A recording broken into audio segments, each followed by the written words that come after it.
Hello, everybody. Welcome back. Welcome back. First time physical people back in the courtyard, the team, which we haven't seen since so long.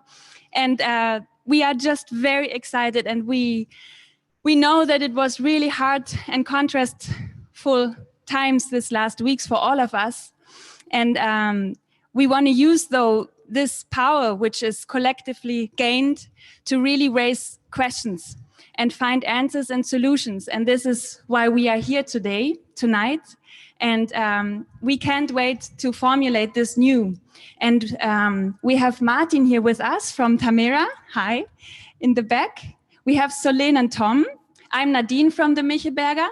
And yes, also outside guests, thankfully. And yes, maybe I hand over the word very fast, but I have something that I found, Martin, in your website, and I think that's just a beautiful beginning for this conversation. Please listen. There's a latent human dream that wants to be rediscovered, more beautiful and primal than what we've dared to dream so far. A world without war, where all those who once stood against each other, others as enemies, are reconciled. Humans and nature, peoples and religions, men and women. Welcome to Liftoff. Wow, that was a surprise. Well, we want to do the work. That's why we're here. We want to use our spaces that we were given and lucky to be open our hotel again.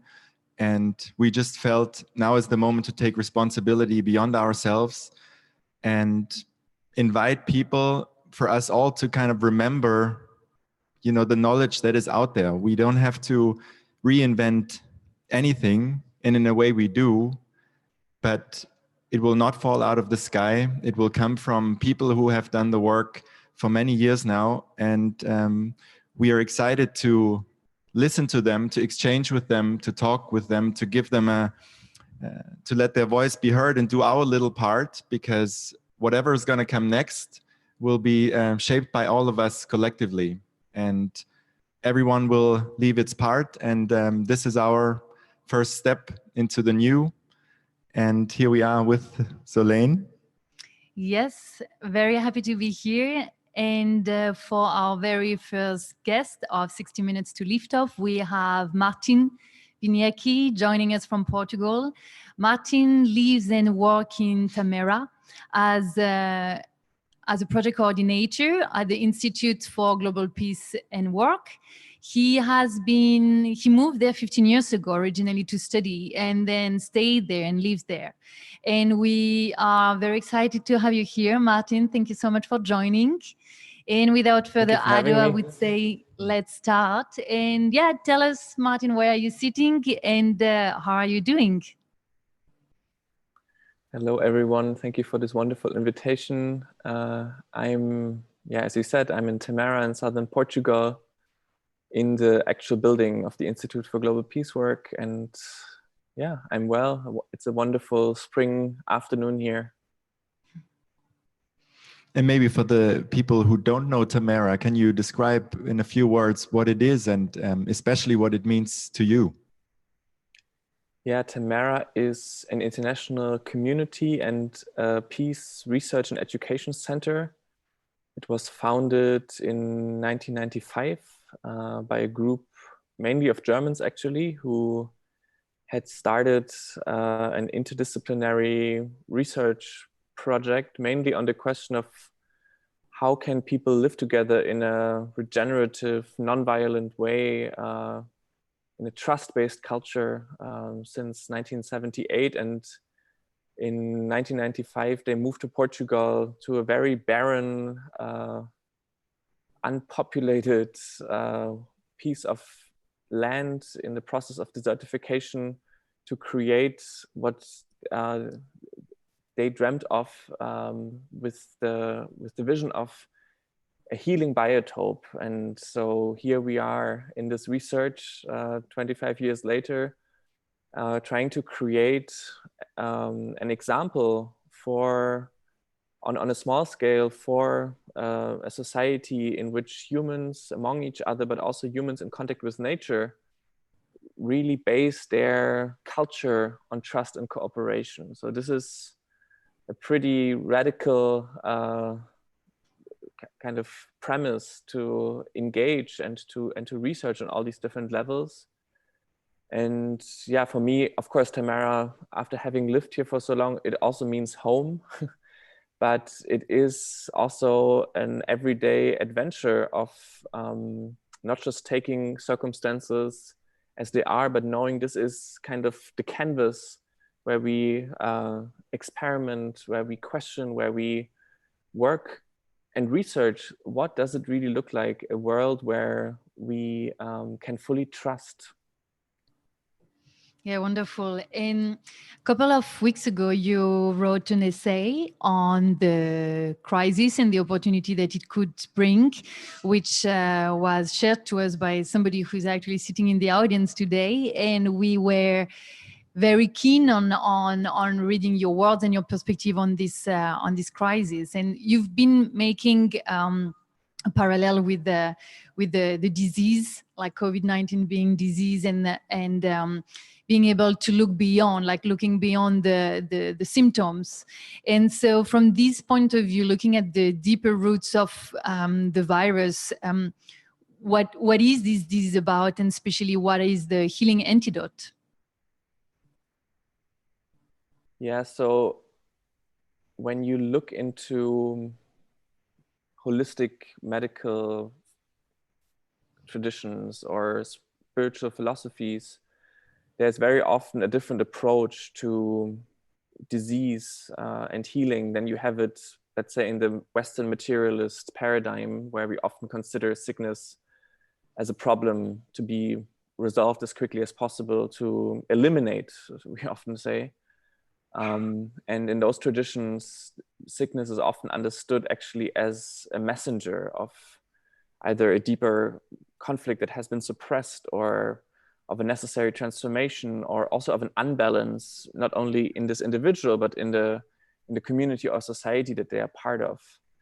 And so from that background, I have been thinking and observing this whole situation, and also remembering a book of a Swiss psychologist from the early 90s. He's called Franz Rengli, and the book was only published actually in German. The title is Selbstzerstörung aus Verlassenheit, so self-destruction due to abandonment, where he writes about the plague in the Middle Ages. And it's fascinating because he made a whole historical study where he could show that prior to the outbreak of this pandemic in Christian Europe in the 13th and 14th century, there was a change in how society, or especially the church, recommended mothers to treat their children, which resulted in a very early abandonment, like a kind of collective trauma of children being abandoned by their mothers. And he said this created a kind of collective psychosis. And those areas where this was implemented had this kind of pandemic, they were vulnerable to this disease, whereas areas where they continued, where mothers continued to cultivate a close, intimate relation to their children, they were actually spared by the virus. So this is, for me, those were kind of the backgrounds that got me started thinking about COVID. And there has been something, and it still kind of gives me this interesting feeling in this whole situation, where it just feels, on one side it is very real what is happening, and on the other hand it almost seems like a dream. I don't know if you also have this feeling sometimes, where it just seems so surreal what is happening right now. And so the thought came closer and closer: what if this whole phenomenon on the world stage right now, and thereby I do not only refer to the disease itself, but also to what is happening politically in response to it, the economic collapse that we are seeing. What if all of this is actually a simulation or let's say a psychosomatic somatization of a deeper underlying disease. And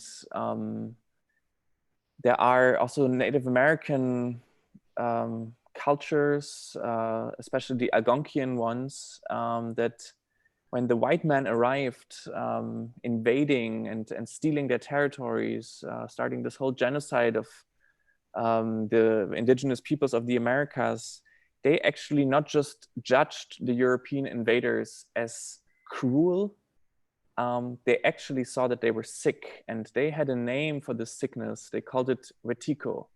And wetiko in their Algonquian language literally translates as cannibalism. So they understood that something within the souls of these people must be deeply hurt and broken. And they said those people are unable to perceive their connection to the community of life that they are part of. So they suffer from an inner emptiness where they have to cannibalize the world around them, other beings, exploit them, live off the consuming of the life of another. And so they actually made, there were Native American scholars that made this very direct analogy of speaking about this psychospiritual disease as a mind virus.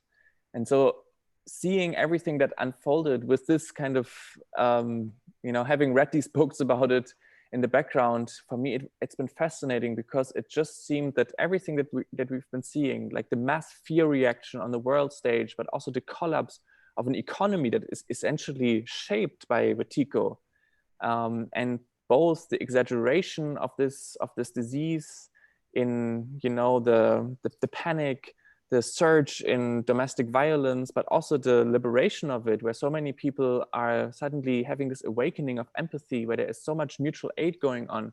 I felt, okay, this is a typical somatization of a disease where it kind of becomes unstuck in plain sight, open for us to see. Mm-hmm.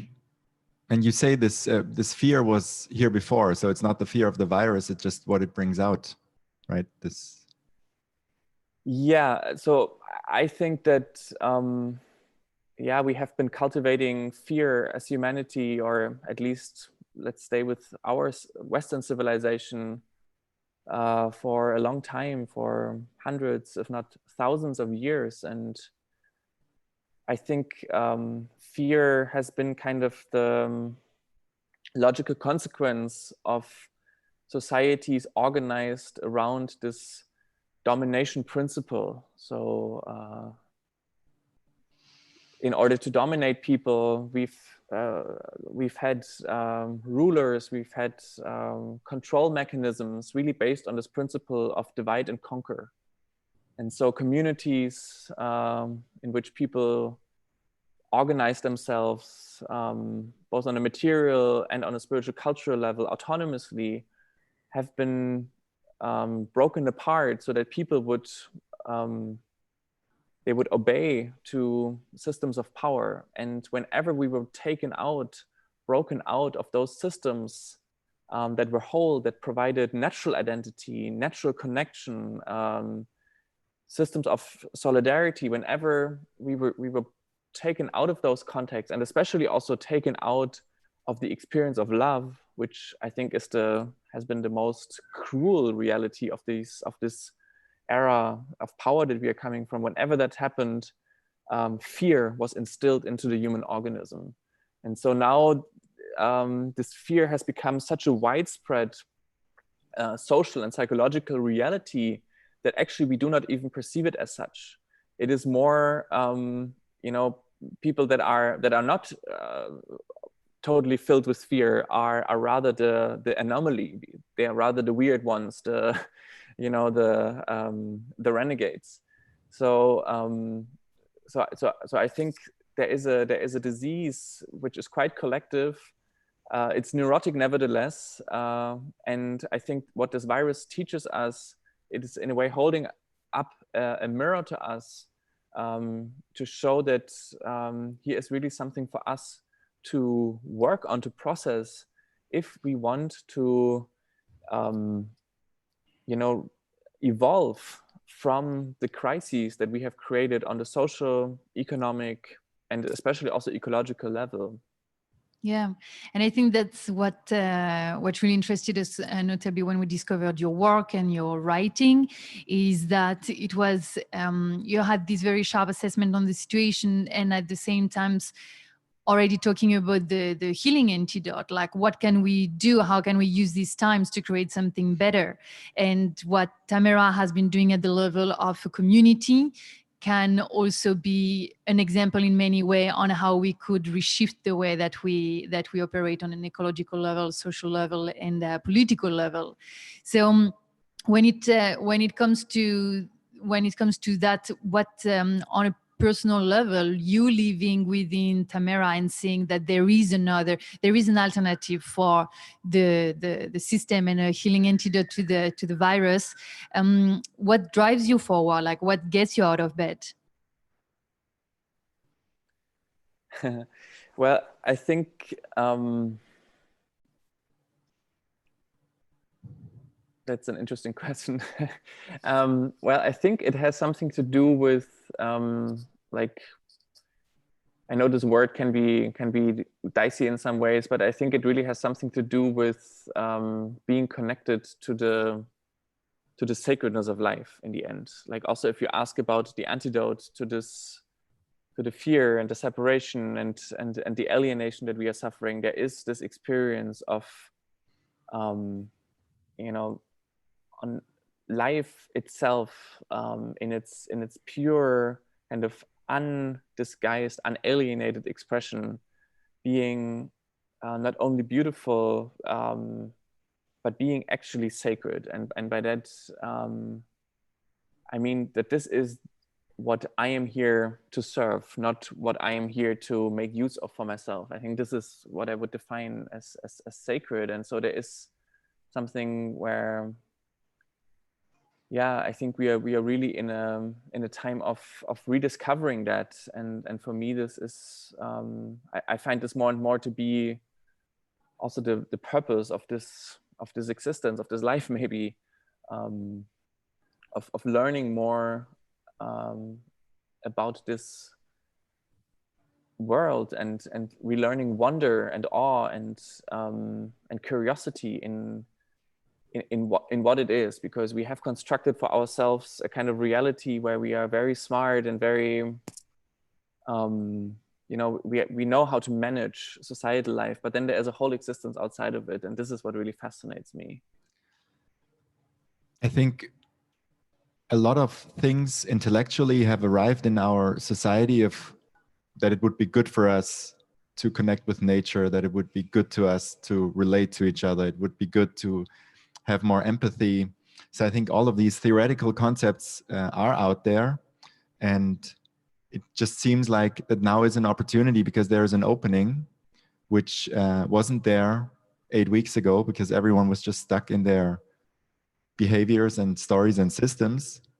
So how can we now bring all of this, you know, the things, the sacred things that you say is to be remembered, but also the intellectual knowledge that we all in a way theoretically have, like how do we ourselves go into the experience? How do you go into the experience? And what are you doing at Tamera, or what would you know, tell us as a hotel? Like how can we actually bring more people into this experience? Because most change, especially in my experience, only happens when you go into the experience.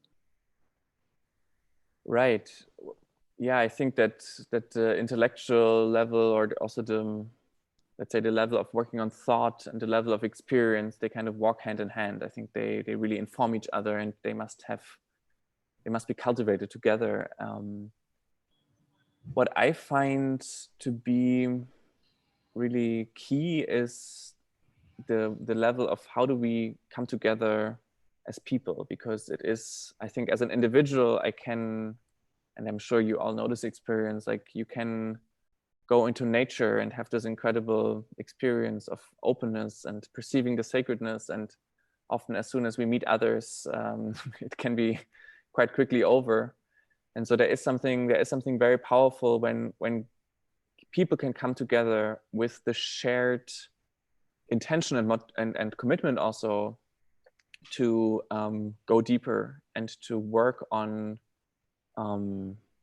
seeing, first of all, seeing a vision of, what a world or what a culture in alignment with this, with the principles of nature, what it would look like, but also to really work with each other on embodying empathy, on daring more trust with each other. I think the more people can really come to this level of cooperation, and often that has to do also with if we only try to do this on a relational level, it can also get very difficult. It also often has to do with having a goal that is greater than the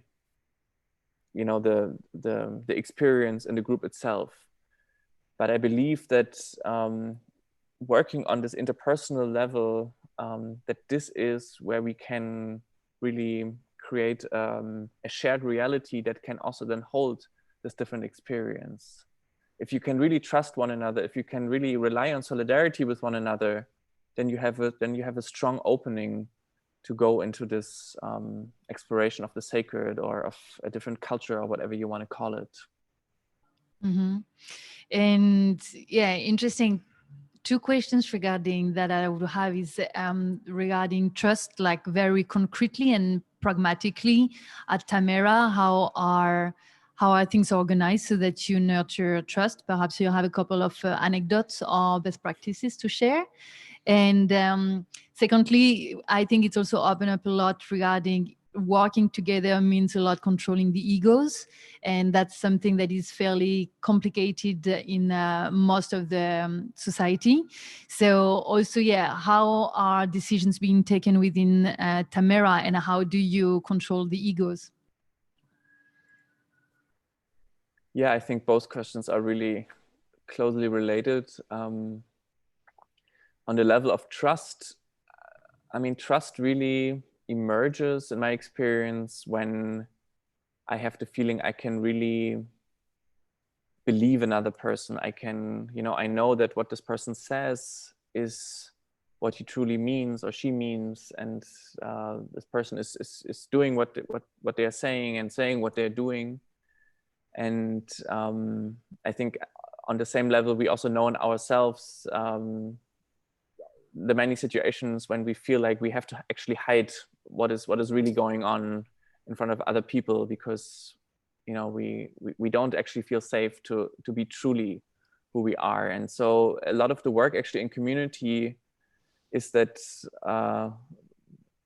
also often artistic effort to kind of pierce the blanket of normality and work with each other, with oneself, but also challenge others in solidarity to actually express the things that we often try to kind of wipe under the rug.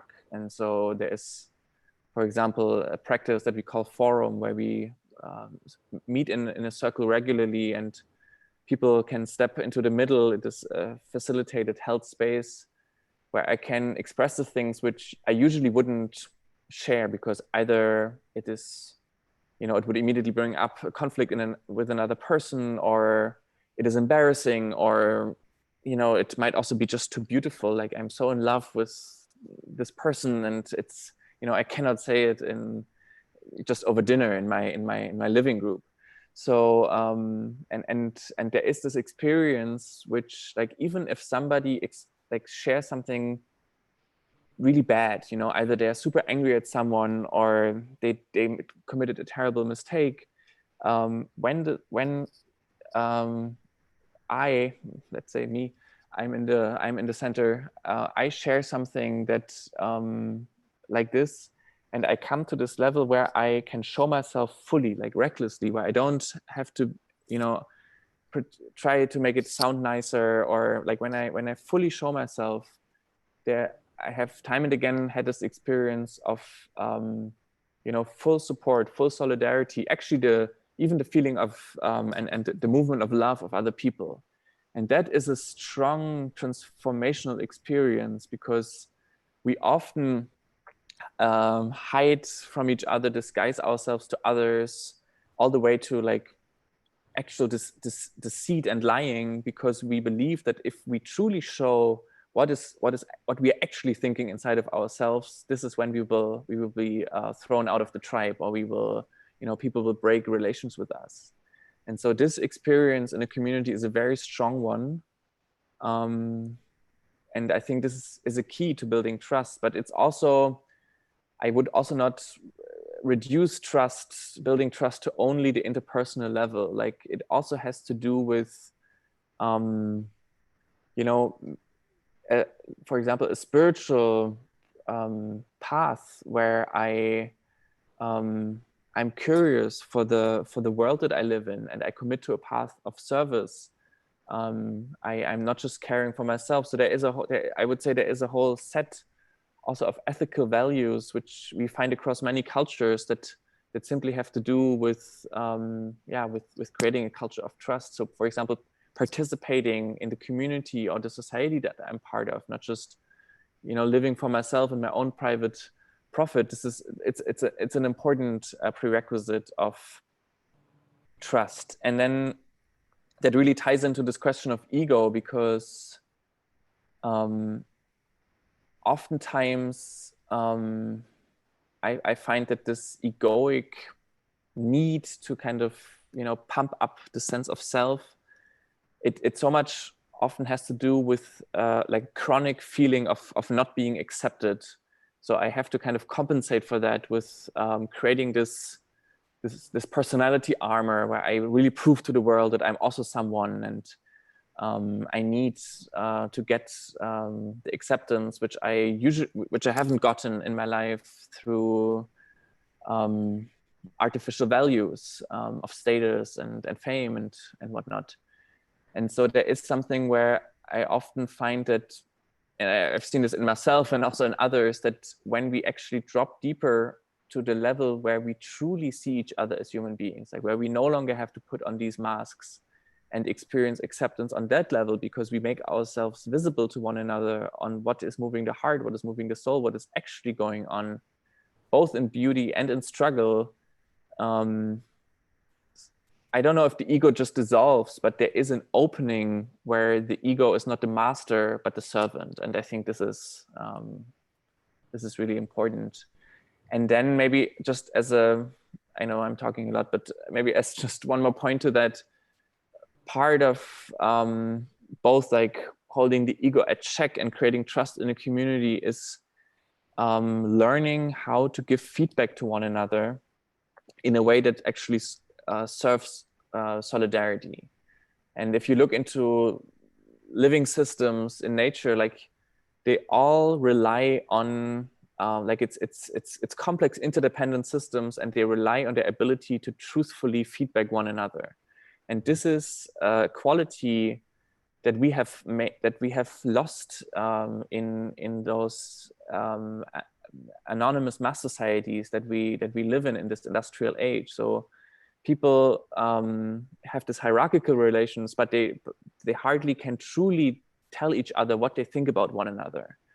And so learning that again, where we can actually be, tell each other also on a very basic level, what works, what doesn't work, what we think, what we feel about one another, and where we no longer have to be afraid that the others are trying to destroy us. This is also, it creates a very basic layer of being at home again among human beings. And yeah, and that is essential, especially for dealing with questions of power, money, sex, because those are all topics that of course come up when you build community. And currently we still live in an environment and society where, the stronger egos, in a way, it almost is like we accelerate them up to the top. So we're not currently in a place where we are able to collectively control and feedback and give this honest feedback. It seems even more the opposite currently, that, it's those energies, be it power driven or ego driven or any other type of emotions that rise people to the top, like how obviously on a society level, this will not change overnight, over possibly, hopefully over many generations at least. But how do you start that on a smaller scale? And you introduced already a little bit with the, learning a culture of feedbacking early on, but it currently is almost the opposite as you envision it ideally to be. Yeah, absolutely. I mean, I spoke about the vertigo disease before, and you can really say that the more a person embodies vertigo behavior in the dominant Western society, the more likely it is that they will come up on the top of the societal hierarchy. So it's that's why we have so many sociopaths and CEOs and presidents and heads of states and all of that, because society is really organized around those principles, and it is also the measure of success oftentimes. So if we want to really heal on a, not just individually, but collectively, we need a different framework, clearly. Like we need to create different social, ecological, economic structures that are based on different principles, principles of interdependence, of limit, of solidarity, of empathy. And yeah, I think I agree that this is a transformation that is so radical and fundamental at this stage, that you will not be able to implement it kind of on a mass scale overnight. But I do believe that, and this is also, more and more scientists are looking into this, of how do you actually introduce radical change onto a mass level, and more and more people are looking at how it is actually small groups of radicals that embody the principles of the kind of new societal trend that they want to see in sufficient depth and coherence in small groups. And once they are embodied and lived in this coherence in those smaller groups, they will be picked up and replicated on a larger scale. I think this is how evolution works in some sense. And so this is also for us a motivation with the kind of work that we are doing here at Tamera, and this whole idea of healing biotopes, that if we can actually create more and more places like this that embody regenerative principles, that embody a culture where people can really trust one another, that this will be able to offer orientation for the people that are now becoming aware of this urgent need for systemic change. And do you also feel a sense of, I mean, from a lot of angles and feelings, there is a sense of urgency that now is a really big moment because we have a communal worldwide experience. I feel from you have a bigger arc of patience over generations, and ideally, things are picked up. But how, what can we do to bring things into the cultures more actively? I mean, you're doing a lot of international networking and interconnection now, which is now technologically as easy as it has ever been. Is that something, what's your balance between urgency and just kind of trust in the slower human processes? Well, I'm fully in for the urgency as well.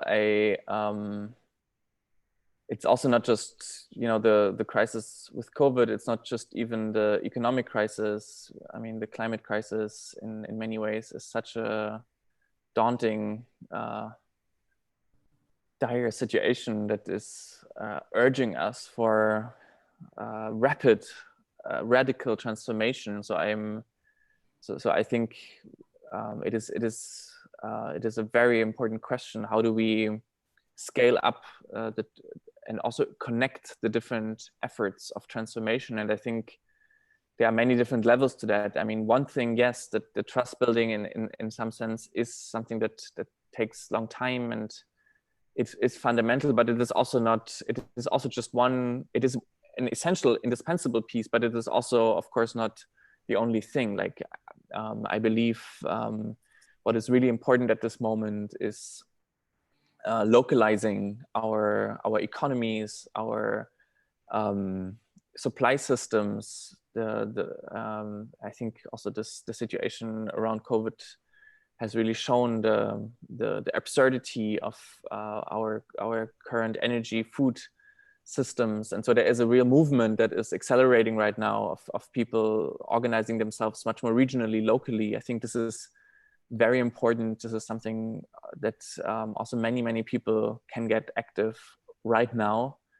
Another level that I think is also really important, and you already pointed towards that, is I think that we need much more media, much more channels of publication for the different visions of culture, for the paradigm shifting practices, for the visions, both ancient and new, that exist on the margins of this dominant society, and that mainstream society has ignored in this, in swallowing up this mantra that there is no alternative. So there is so much orientation and wisdom that actually exists that can help us in this current situation, but it is not receiving enough coverage.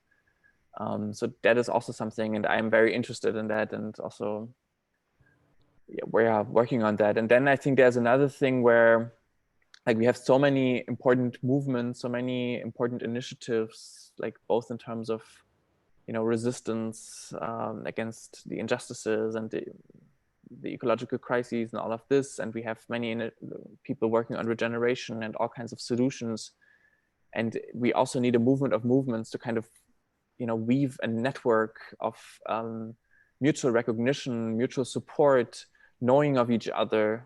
I think there, and I don't think this is a process that you can do top down. Like, it really grows and also gives rise to more of a shared kind of vision and narrative and goal orientation, to the extent that people in these movements begin to trust each other. And so this has been also a defining motivation for my work in the last years, especially in the last 3 years, in helping to build an international alliance of spiritual activists under the motto of defend the sacred. Was really strongly a calling that came out in the after wave of the Standing Rock protests, the indigenous movement against the Dakota Access Pipeline in North America in 2016.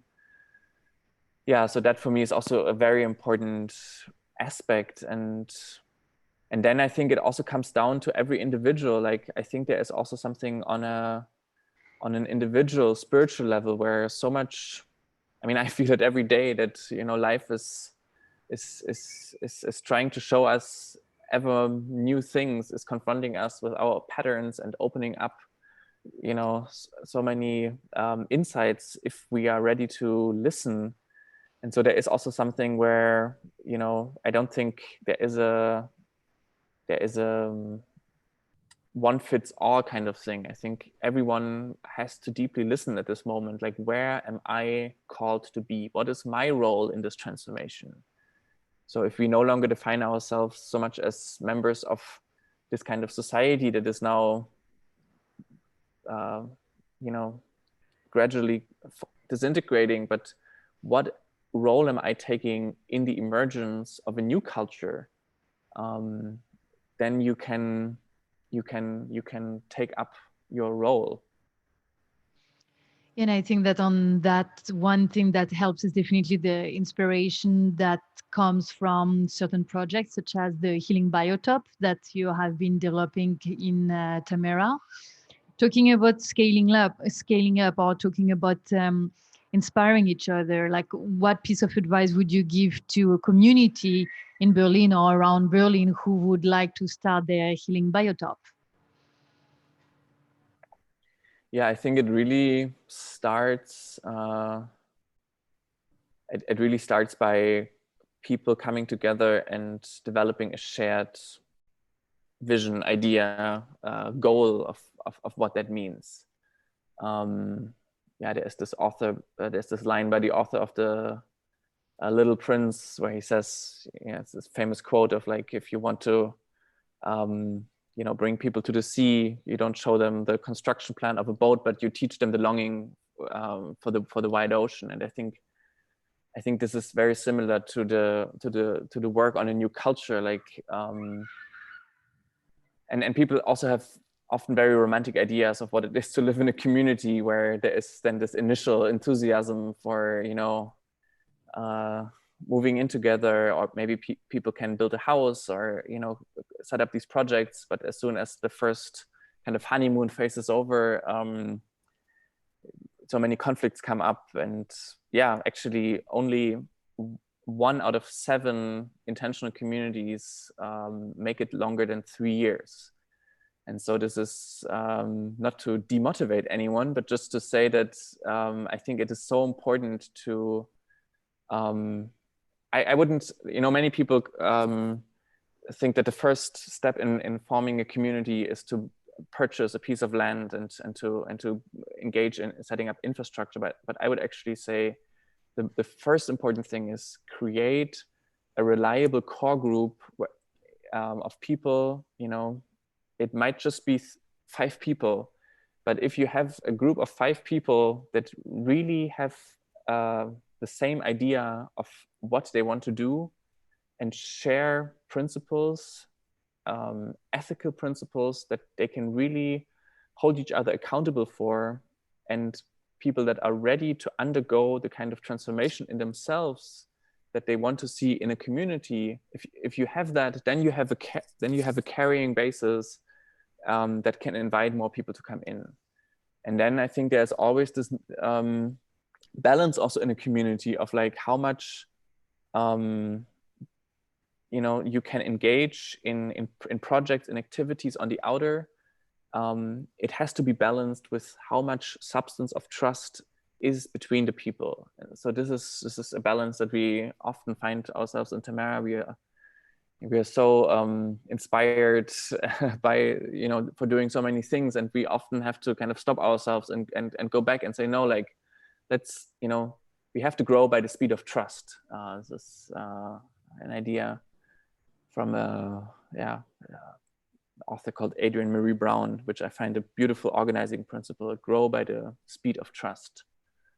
And then I think it's really important for this also to build, to work on a spiritual and intellectual level to nourish this the vision continuously. So not to get stuck in the kind of routines and the miscellaneous of daily life, but really like to continuously nurture the bigger picture for which you are doing your service. Mm-hmm.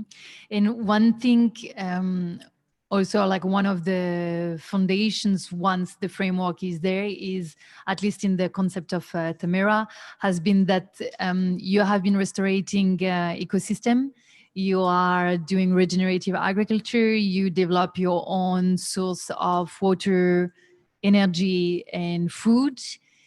How critical is it? I mean, when it comes to localization, it seems that while it seems a big endeavor to be the one producing your own energy and your own food and access to water at the same time, this is what gives probably resilience to the environment. What was the most remarkable experiences for Tamera when it comes to this pillar of supplies? Yeah, well, we live in a rural area here called the Alentejo, which is a very ecologically degraded and for that point also depopulated region, in a process of strong desertification, biodiversity loss, and for the first 12 years that the community lived on this land, people actually believed that it wouldn't be possible to, supply ourselves from our own land, or there was really this believe in scarcity on an ecological and basic material level, and through this quite famous now Austrian permaculture teacher Sepp Holzer, who visited us. He gifted us with this vision of a water retention landscape. Like he came here and he said, if you could see through my eyes, you would see the abundance that you actually have. And so we started to kind of trust his advice and to create ecological structures, like forms of land management, to hold the rainwater that falls on this land and to allow it to sink into the ground where it falls. So we created lakes, but also swales and all kinds of different structures. And we saw in just a few years how quickly this land started to regenerate, how much more quickly the trees that we planted would grow, and how wild animals would return, how springs would come out of the ground. So there was this whole, almost like the awakening of the Sleeping Beauty.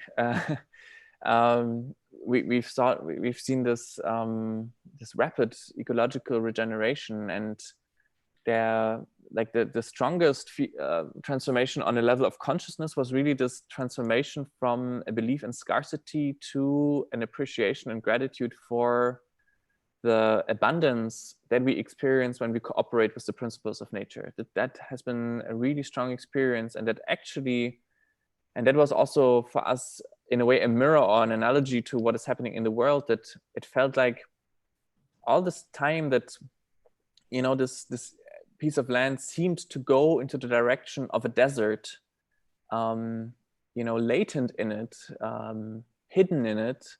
There was this dream of the landscape of a paradise-like existence. And so just by us kind of understanding how water wants to be moved and creating structures for that, nature did all its work. And so in a way, this is a really strong analogy also for what I see happening on a world level, where there is a deeper dream in humanity, which is hardly unfolding because we have created conditions of life where other parts of ourselves are activated and unfolded. But as soon as we create conditions where this can come up, something in life itself takes over and realizes itself. And that, I think, has been also a very strong point of evidence to see that actually we can create, like, we don't need to rely on these big centralized, in a way, scarcity-based systems, but we can create a post-capitalist world based on thriving, autonomous, regenerative communities and regions.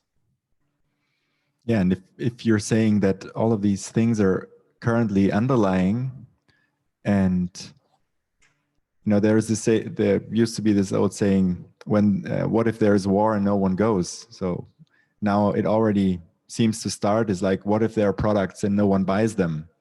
So I mean, there is to me, I think, a very realistic scenario that this some consciousness change was really forced upon us, and on a positive and for some people negative effect. This might happen already, that this might be knocking down the big structures that a lot of us and a lot of others have been criticizing or fighting. So what if this happens? What if we really go into a economic spiral down momentum? Are the alternatives, are we ready to pick up the pieces and be open to scale things? Do you feel, is that something that worries you? Or are you kind of excited for no one to buy Volkswagens anymore and no one to go to McDonald's anymore? Or would we not handle all of the people at once? I think I feel both at different moments, to be honest. And in a way, I also don't know if it's, my feeling towards it really matters, because I believe in some way that we are going for this now. And so it's, in a way, I think what we've got now is what we have. So I just want to say that about the economic collapse, though, that the first thing I would say is that, and I see this consciousness shift already happening in people, that over the last years, and I mean, actually over the last 50 years, with this whole neoliberal strand of capitalism, you know, taking over the world, the economy has become ever more artificial and alienated from actual value. So when we speak about economic collapse, we also have to really look at which economy is actually collapsing. So there is also a part that I think is actually very healthy, because you know, this $1 trillion speculation system, and you know, a consumer industry that just creates so much trash in order to keep up the hunger of a system bound to 3% at least annual GDP growth. I mean, this is something that is an ecocidal endeavor. And so in a way, I am actually excited that we are seeing degrowth happening in 2020. And I think many people, especially as, you know, the Federal Reserves in the United States just kind of flooded the world economy with, you know, a month ago, every day they put out $1 trillion additional dollars onto the world market. And so that I think people are really realizing that money to begin with was only a societal agreement and not a value in itself. And so with that, there is a real opportunity for people to connect to real values: water, food, seeds, trust, cooperation, housing. And there's also an opportunity for people to take those matters into their own hands and to organize themselves locally. And it's also important to point out that, of course, on one level, it seems, you know, all these alternative solutions, they're really fringe, like it's just small groups practicing, but we also have examples of this happening on bigger scale. For example, there is actually a documentary called The Power of Community, for those who haven't seen it, which shows what happened in Cuba after the fall of the Soviet Union, when they no longer had the supply of oil from the Soviet Union because the communist bloc collapsed, and where they actually had to localize their whole food production virtually overnight. And you see this beautiful movement of a whole nation starting urban gardens everywhere, creating food cooperatives, all of this. And they actually made it. And they not only made it, but they evolved from a kind of pesticide-based centralized food supply to one that is decentralized and organic. So I think there is really a potential of being much more cooperative, much more creative, and also, yeah, much more alive in people in those situations. But of course, people have become so accustomed to the ideals and the notions that the society has put into people's heads, that, in the words of this Marxist philosopher David Harvey, it is easier for people to imagine the end of the world than the end of capitalism. And that actually worries me, that people's imagination has been so narrowed that you know, the possibility of this society and the system ending actually equals death. And so I think there is a real need for people to open up to other ways of being, to other ways of knowing, to other practices, for them to embrace this crisis as an opportunity, because actually our attitude towards it will define whatever will come out of this crisis. And do you maybe want to give us your best scenario outlook for the next 5 or 10 years? Like, how do you envision the most beautiful outcome of all of this that we're currently experiencing? Yeah, well, I really see opportunity at the moment in this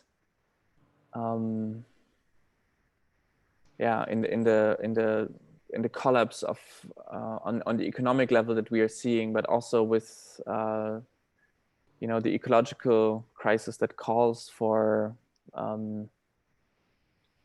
radical change, that in more and more places around the world, people will actually heed the calling of community, of localization.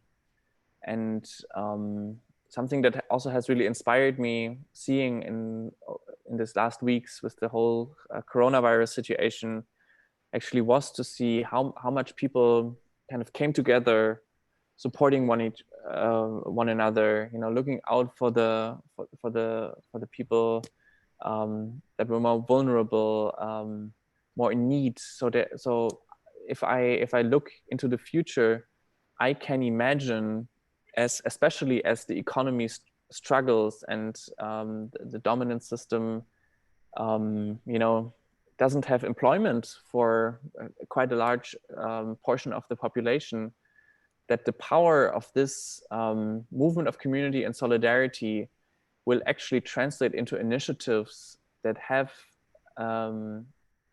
much more the character of creating systemic alternatives, so that people will engage in, you know, local green energy cooperatives, in food cooperatives, in you know, urban gardening collectives, founding communities. We also already have community supported agriculture. We have so much of that, and I see how those initiatives that are happening locally will link up on larger levels, and kind of start to build a different identity of a new society kind of emerging. So and I see that in addition to the kind of ecological transformation, there will also be a transformation on a more, let's say, spiritual level, where people begin to understand the kind of blindness and sickness that their infection with the Vertigo-virus has put them into, and where we start to understand that actually we are conscious organs, conscious parts in a bigger system of life, and that our task is to serve that system and not to exploit it.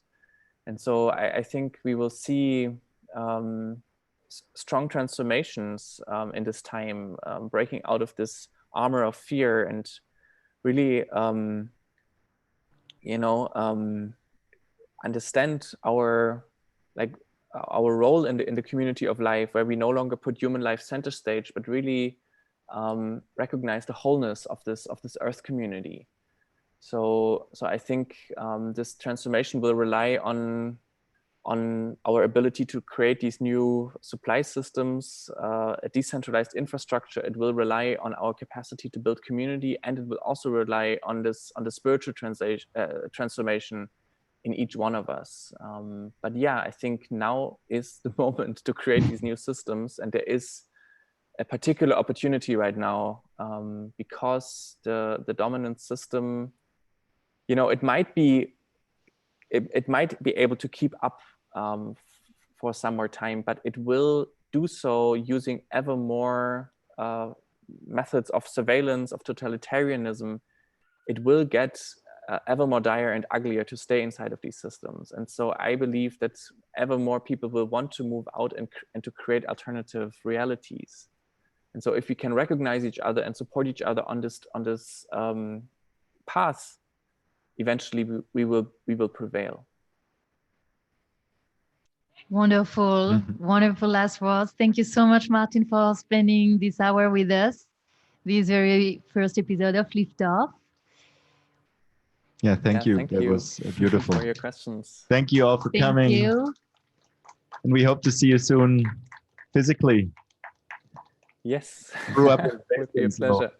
That's a short train ride when you ever come to your old home. Thank you so much. Thanks, Martin. Thank you, Thanks, Martin. All the everybody. best.